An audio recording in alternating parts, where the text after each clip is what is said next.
Spoštovane gledalke, cenjeni gledalci, lepo pozdravljeni, dobrodošli, to so dogodki dneva.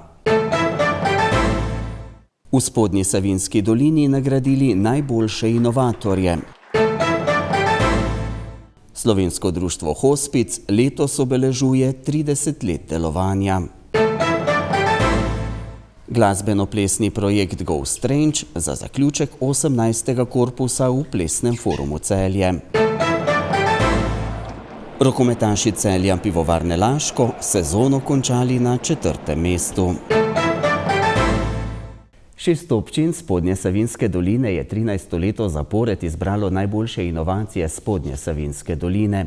Na razpisu, ki ga je objavila Razvojna agencija Savinja, je letos sodelovalo 32 inovatorjev s 14 inovacijami.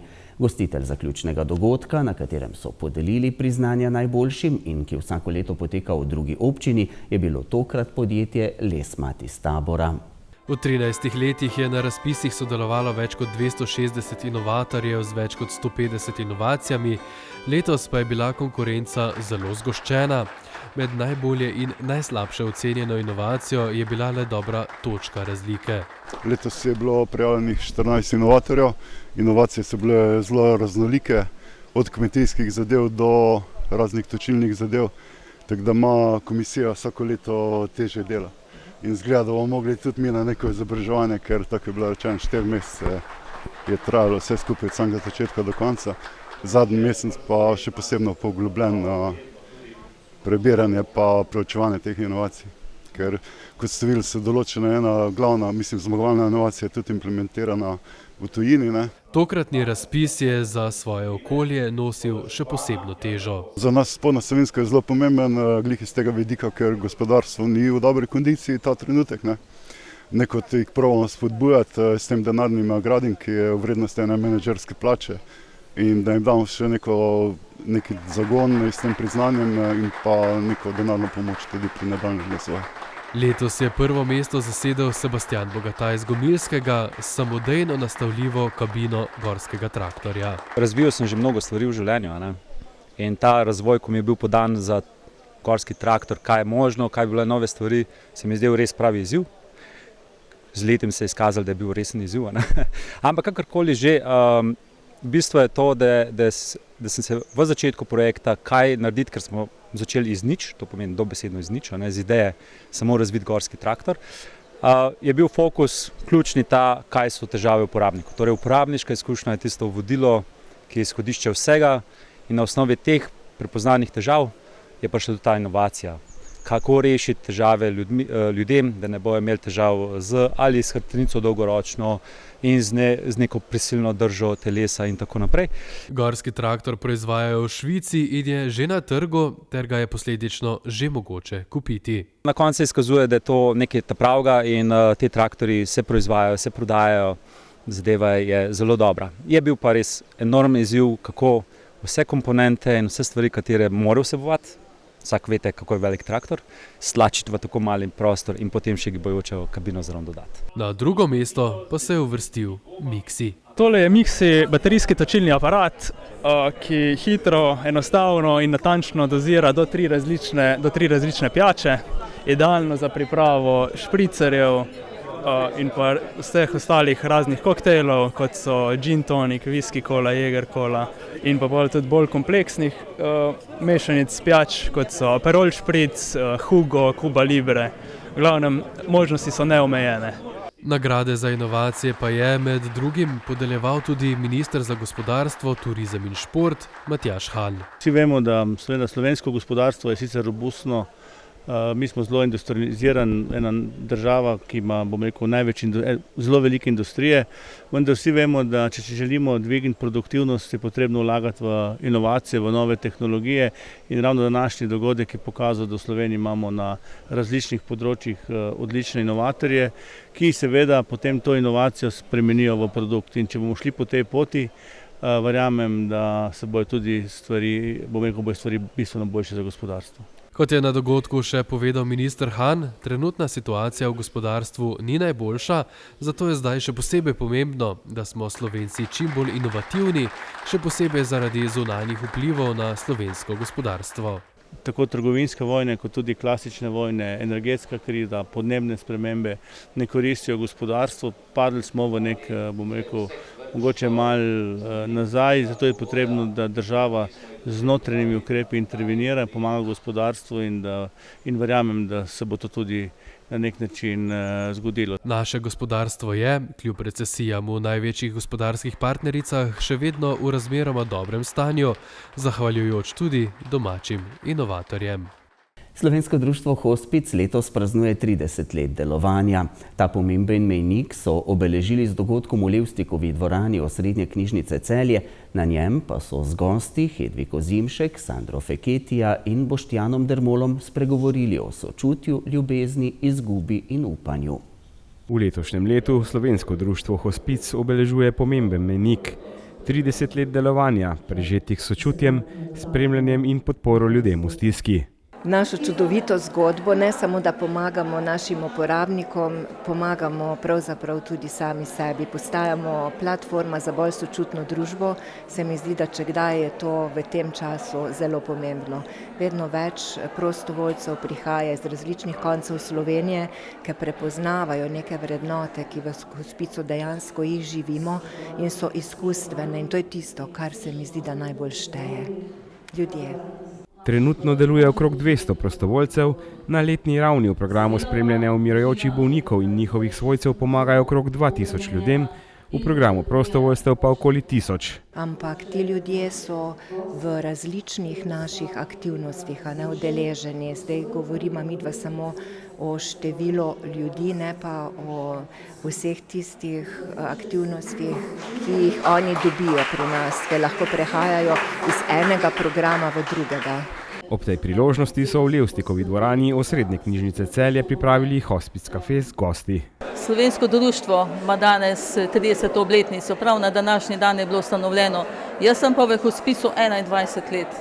Tako da naše poslanstvo Slovenskega društva Hospic je podpora težko bolnim, kroničnim bolnikom, ki počasi zaključujejo svoje življenje in potrebujejo našo podporo oziroma tudi svojcem v tem času.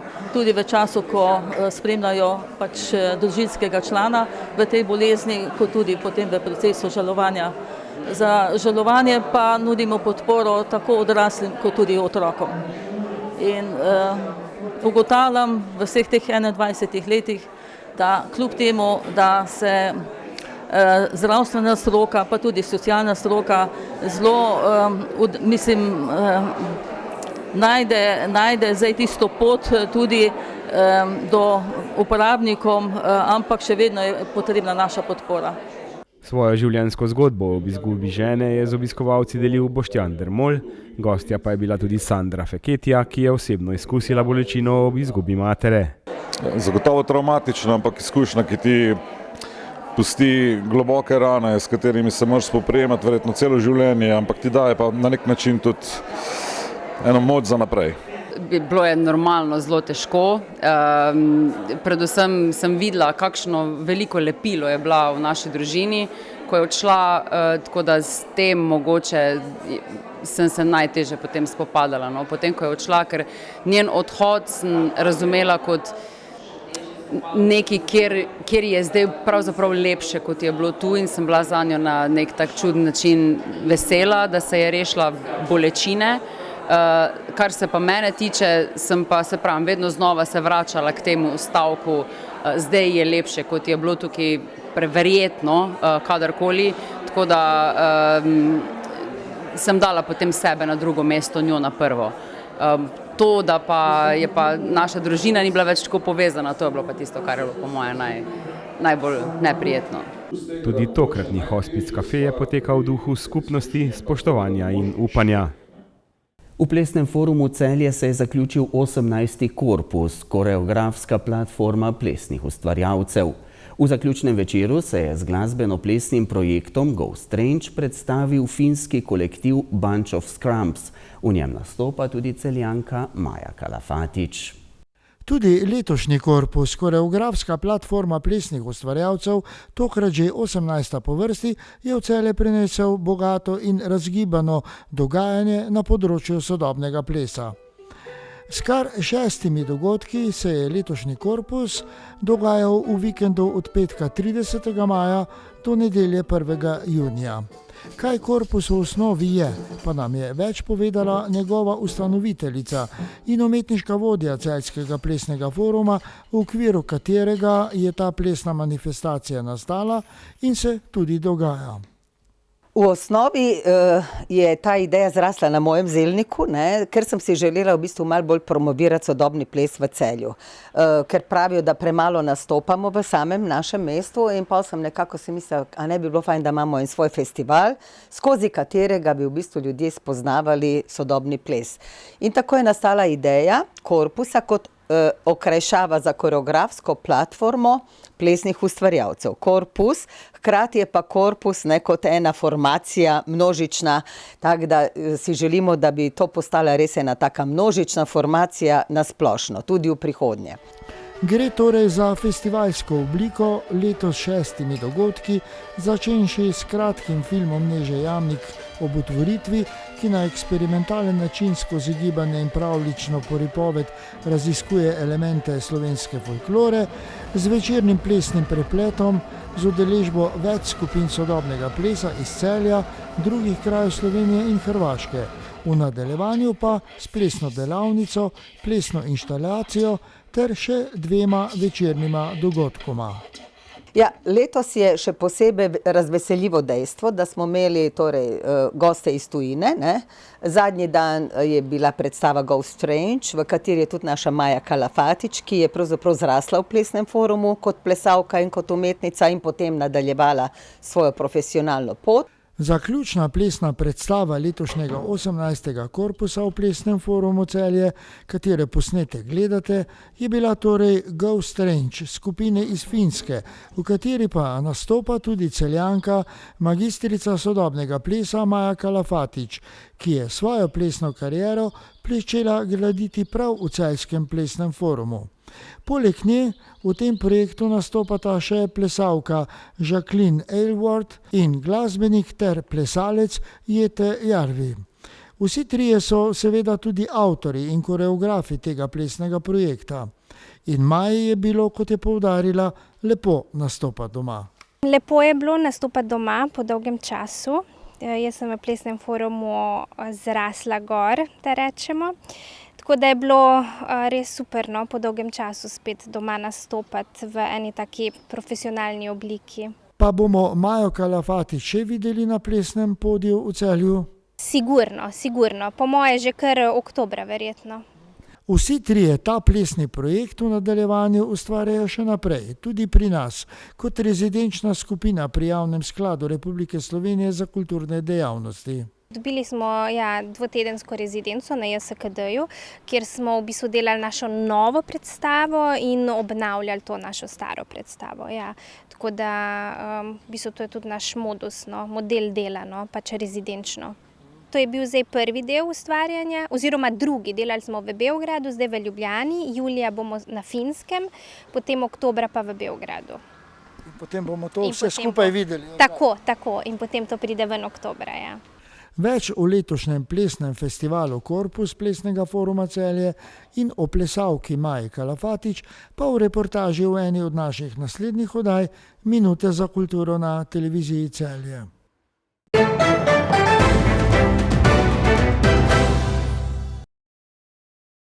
Rokometaši Celja Pivovarne Laško so v sezoni 2024-2025 v državnem prvenstvu osvojili končno 4. mesto in s tem izenačili najslabšo klubsko uvrstitev iz sezone 2008-2009.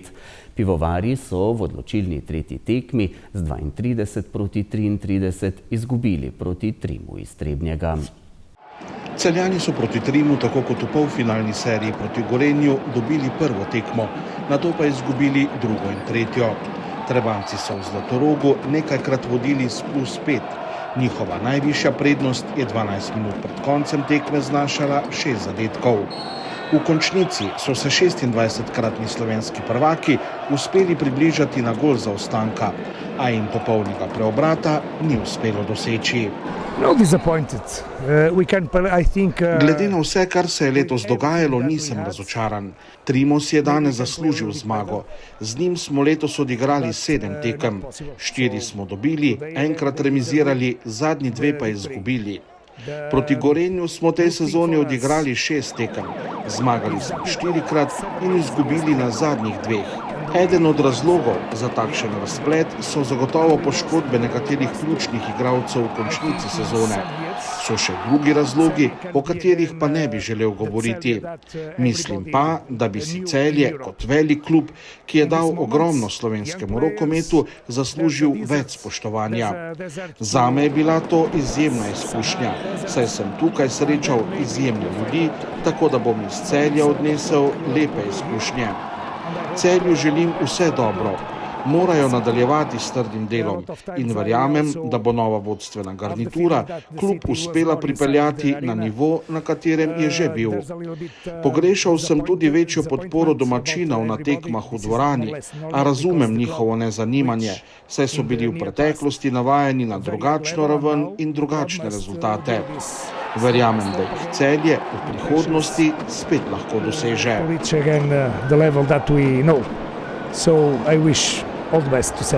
Ja, kaj naj rečem. Mislim, da smo skozi celo sezono od začetka lepo rasli, se borili na vseh treningih, delali 100%, ampak na koncu, ne vem, splet neke okoliščine, neke poškodbe, ki so prišli v nepravem trenutku. In potem mislim, da ta končnica, ki ni bila za moje pojme, za nas igralce fair. Dali smo res svoj maksimum.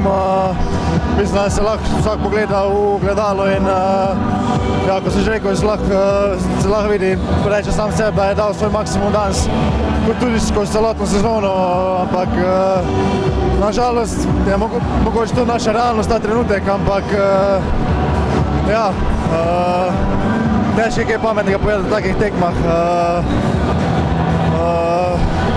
Ja, moramo dati glave gor, se nekaj naučiti iz te sezone in z dvignjenim glavam iti proti naslednji sezoni in popraviti napake, ki smo jih mogoče delali v tej sezoni. Ta sezona je bila za nas res težka. Mi smo od prvega treninga dajali vse od sebe 100%.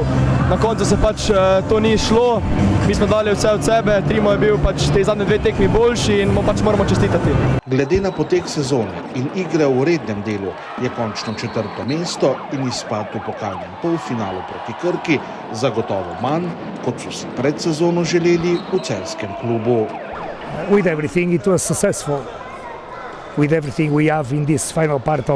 Glede na to, kar se nam je dogajalo v končnici, lahko sezono ocenim kot uspešno. Izgubili smo 2 vratarja in organizatorja igre. Nimamo toliko denarja kot Slovan, da bi si lahko privoščili takšno širino, kot jo imajo oni. Čestitam jim za naslov. Nisem nevoščljiv, le opozarjam na to, da mi nimamo tega, kar imajo oni. Zame je bila sezona dobra. Ne morem pa reči zelo dobra, saj smo bili na koncu 4. Imeli smo mlado moštvo, v katerega pred sezono ni verjel nihče. Na koncu pa smo se z njim do zadnjega borili za 3. mesto, čeprav nam številni dejavniki v končnici niso šli na roko.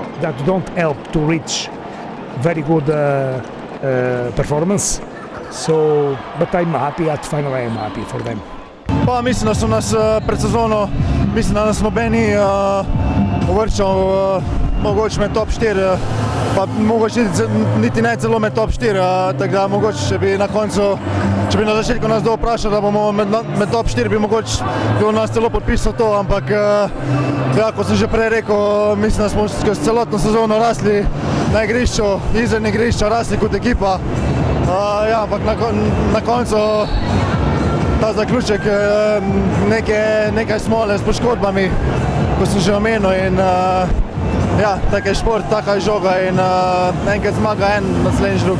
Mislim, da sezono smo začeli, odprli smo res dobro, nad pričakovanji drugih. Mi smo se ozirali samo na sebe, trdo trenirali. Naš cilj je bil videti, da osvojimo prvenstvo, ampak se na koncu je šlo tako, kot se je šlo. Po odhodu Pavla Pereire so iz celjskega kluba danes tudi uradno potrdili novico, da bo njegov naslednik dosedanji vodja mladinskega pogona Klemen Luzar.